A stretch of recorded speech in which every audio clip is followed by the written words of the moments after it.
Olá, boa tarde. Você acompanha agora notícias do Brasil e do mundo desta quinta-feira, dia 5 de janeiro de 2023. A senadora Simone Tebet assumiu hoje como a ministra do Planejamento. Ela defendeu a questão social com responsabilidade fiscal. A pasta de planejamento foi recriada pelo presidente Lula.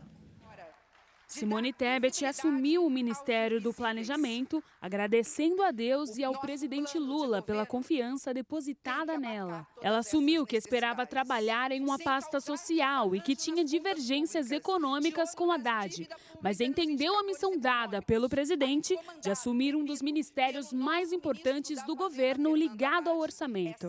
Tebet disse que sabe da grande responsabilidade dela. A ministra defendeu que o brasileiro pobre, idoso e carente vai ter prioridade no orçamento público. Passou da hora de dar visibilidade aos invisíveis. O nosso plano de governo tem que abarcar todas essas necessidades, sem causar desarranjo nas contas públicas, de olho nas dívidas públicas e nos indicadores econômicos, aí comandado, repito, pelo nosso ministro da Fazenda, Fernando Haddad. Essa é nossa árdua, mas possível missão. Ela completou que sabe da responsabilidade da pasta com os demais ministérios para compor o orçamento público brasileiro. Não vamos descuidar dos gastos públicos. Aí se verá o nosso lado firme, austero, mas conciliador. É na diferença que vamos nos somar. Conciliaremos as necessidades e prioridades de cada ministério, estabelecidas sob a determinação e ordem do presidente da República eleito, Luiz Inácio Lula da Silva, com os recursos disponíveis. Lula vai realizar amanhã a primeira reunião com os ministros do governo. E durante o encontro, o presidente deve anunciar um pacote de medidas. O objetivo é colocar em prática, nos primeiros 100 dias da nova gestão, um conjunto de iniciativas focadas nos segmentos social e de infraestrutura. O primeiro escalão do governo federal já recebeu o convite de Lula para participar da primeira reunião ministerial da sua gestão. A intenção é dar as primeiras orientações para a equipe ministerial e fazer um diagnóstico da máquina pública. No encontro, o petista também deve pedir um pacote de medidas para adotar no país, voltadas principalmente para as áreas social e de infraestrutura. A ideia é de que essas ações sejam cumpridas nos primeiros 100 dias de governo. E no fim deste prazo, em abril, um evento no Palácio do Planalto deve trazer um diagnóstico sobre as mudanças realizadas. A expectativa é de que Lula também se reúna com governadores do país para discutir a retomada de obras federais que foram paralisadas para os próximos anos. Lula também já informou que quer lançar um novo programa de aceleração do crescimento. Pessoas que estão se recusando a responder às perguntas do censo podem acabar prejudicando a cidade onde moram. Isso porque os municípios correm o risco de perder verbas. E, por outro lado, a recusa também pode gerar multas de mais de R$13 mil. A coleta de dados para o Censo Demográfico do IBGE de 2022 ainda não acabou. Um dos principais motivos é a quantidade de pessoas que não quiseram contribuir com a pesquisa. De acordo com o Instituto, quase 2 milhões de brasileiros se recusaram a responder o censo. A coleta de informações começou em agosto e deveria ter terminado em outubro do ano passado, mas foi adiada para dezembro. Agora, a expectativa do IBGE é de que o censo seja encerrado somente no fim de janeiro.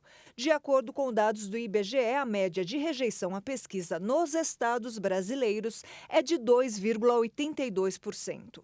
São Paulo tem a maior taxa de rejeição. 5,42% da população se negou a responder. Em seguida estão Mato Grosso, Rio de Janeiro, Roraima e Espírito Santo. São Paulo tem o maior número de condomínios e prédios com portaria eletrônica, o que, de acordo com o IBGE, dificultou o contato com muitos moradores.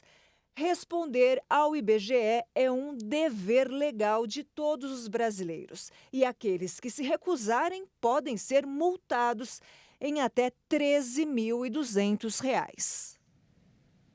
O Ministério da Saúde recomenda que todas as crianças de 5 a 11 anos tomem a dose de reforço contra a Covid. A orientação considera estudos científicos. Pensando em aumentar a proteção dos pequenos, a pasta da saúde recomenda a aplicação de dose de reforço para complementar a vacinação contra a Covid-19 para crianças com idade entre 5 e 11 anos. O Ministério publicou uma nota técnica definindo que o intervalo entre a segunda dose e a dose de reforço deve ser de pelo menos 4 meses. De acordo com a publicação, a imunização complementar, no caso de crianças que tomaram a primeira e a segunda dose da Pfizer ou da Coronavac, deve ser feita com a vacina pediátrica da Pfizer. Estudos científicos recentes observaram um aumento dos níveis de anticorpos depois da aplicação da dose complementar. Segundo o Ministério, as crianças avaliadas apresentaram um aumento de 6 vezes no número de anticorpos após a dose de reforço. Em relação à variante Ômicron, a imunização aumentou em 36 vezes a produção de anticorpos na faixa etária dos 5 aos 11 anos de idade. Os resultados revelam a eficácia da vacina e a proteção contra casos graves e mortes pela doença. A pasta também recomenda a administração simultânea de vacinas contra a Covid-19 com outros imunizantes do calendário vacinal infantil. E vamos falar agora sobre o conflito no leste europeu. O presidente russo Vladimir Putin afirmou hoje que está aberto a um diálogo com a Ucrânia, mas só se os ucranianos aceitarem a perda dos territórios anexados por Moscou. O presidente russo Vladimir Putin conversou nesta quinta-feira com o presidente da Turquia, Tayyip Erdogan.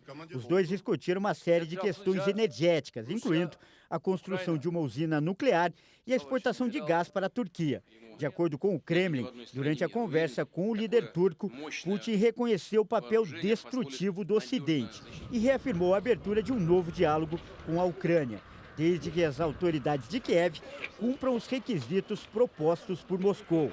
Putin quer que a Ucrânia aceite a perda de parte de seus territórios reivindicados pela Rússia, incluindo as regiões anexadas. A Rússia e a Turquia trocaram conversas diversas vezes após a invasão da Ucrânia em fevereiro de 2022.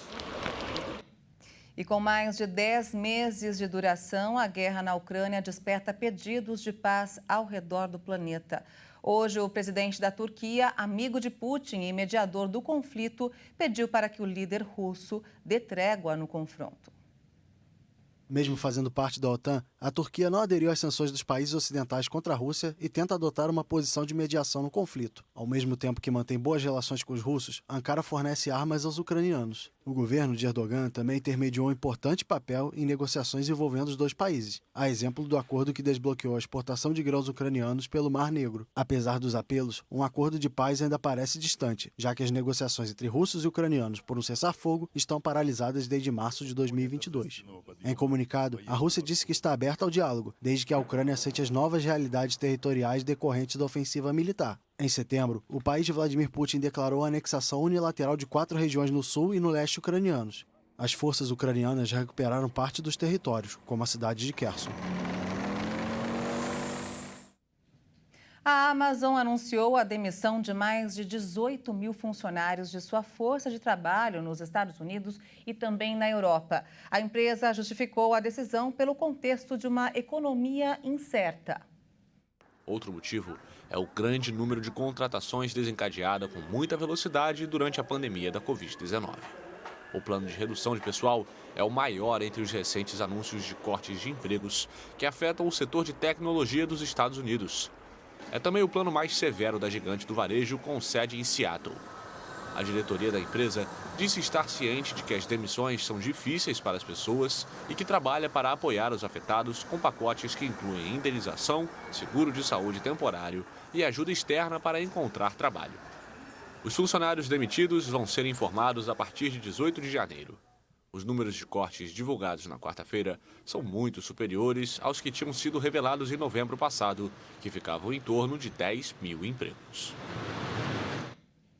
E essa edição fica por aqui. Você acompanha outras informações logo mais às 5 da tarde com Beatriz do Vale. Eu volto no Jornal das 18h30 ao lado de Juliana Dariva. Até lá.